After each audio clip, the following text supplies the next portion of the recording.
ஓடினாள் ஓடினாள் வாழ்க்கையின் ஓரத்திற்கே ஓடினாள். அட என்ன எப்போதும் ஆன்மீகம் பற்றி பேசுகிறேன்னா இப்போ லைஃப் பற்றி பேசுகிறேன் அப்படின்னு பார்க்குறீங்களா?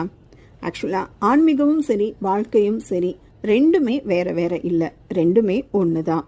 எப்படின்னா கோவிலில் அமைதியை தேடுறது ஆன்மீகம் அப்படின்னா வீட்டில் பொறுமையாக புரிஞ்சு பேசுகிறதும் ஆன்மீகம் தான். தியானம் பண்ணுறது ஆன்மீகம் அப்படின்னா ஒருத்தரை காயப்படுத்தாமல் இருப்பதும் ஆன்மீகம் தான். இன்னும் சொல்லணும்னா வாழ்க்கையை விழிப்புடன் வாழ்றதே ஆன்மீகம்தான். சரி, இப்போ நாம் அந்த பராசக்தி பட வசனத்துக்கு போகலாம்.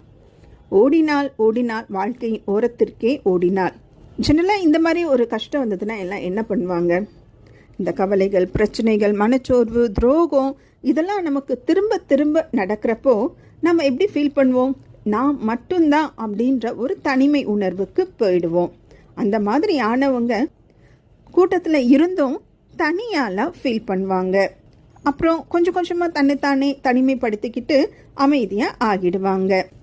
நம்ம பார்க்குறதுக்கு வேணால் அவங்க அமைதியாக இருக்கிற மாதிரி தெரியலாம், ஆனால் அவங்க உடஞ்ச அவங்கள சேகரிச்சுட்டு இருக்காங்க. ஆக்சுவலாக இந்த ஸ்டேஜ் நம்ம வாழ்க்கையில் இருக்கிற ஒரு டார்க் ஸ்டேஜ், இருள் நிறைஞ்ச ஸ்டேஜ் அப்படின்னு கூட சொல்லுவாங்க.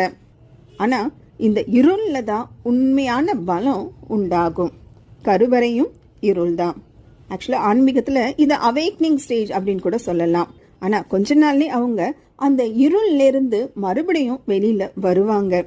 அதே உலகம், அதே பிரச்சனை, அதே மனிதர்கள் இன்னமும் அந்த உலக பந்தயத்தில் ஓடிட்டு இருப்பாங்க. ஆனால் இருள்லேருந்து வெளியில் வந்த இவங்களை இப்போ யாராலையுமே உடைக்கவும் முடியாது, சிதைக்கவும் முடியாது. ஏன்னா இவங்க யாருமே எட்டாத தூரத்தில் பறந்துட்டு இருப்பாங்க. வாழ்க்கையும் மனிதர்களையும் நல்லா புரிஞ்சிருப்பாங்க. இதே ஆன்மீகத்தில் சொல்லணும் அப்படின்னா இந்த ஸ்டேஜை ஸ்பிரிச்சுவல் ரீபர்த் அப்படின்னு சொல்லி சொல்லுவாங்க. ஏன்னா இப்போ இவங்க எல்லாத்துல இருந்துமே டிட்டாச் ஆகியிருப்பாங்க. இருளை கடந்து வந்த ஒளிக்கு ஒரு தனி பிரகாசமே இருக்கும். இப்போ அதே உலகம் அவங்கள ரசிச்சு பார்க்க ஆரம்பிக்கும். இந்த ஸ்பிரிச்சுவலா சொல்லணும் அப்படின்னா அந்த மாதிரி ஒரு ஆழமான அமைதியில அவங்களோட இன்னர் வாய்ஸ் அவங்களுக்கு கிளியரா கேட்டிருக்கும். அவங்களுடைய சோல் பர்பஸ் என்னன்னு தெரிஞ்சிருக்கும். ஸோ அவங்க அதை செய்ய ஆரம்பிச்சிருப்பாங்க சுதந்திரமா. இதுதான் ஆன்மீகத்துல sleeping state, spiritual awakening and spiritual Rebirth அப்படின்னு சொல்லி சொல்றாங்க. இந்த மாதிரி ஸ்பிரிச்சுவல் ரீபர்த் ஆனவங்க உண்மையிலே பட்டர்ஃப்ளை மாதிரி தான்.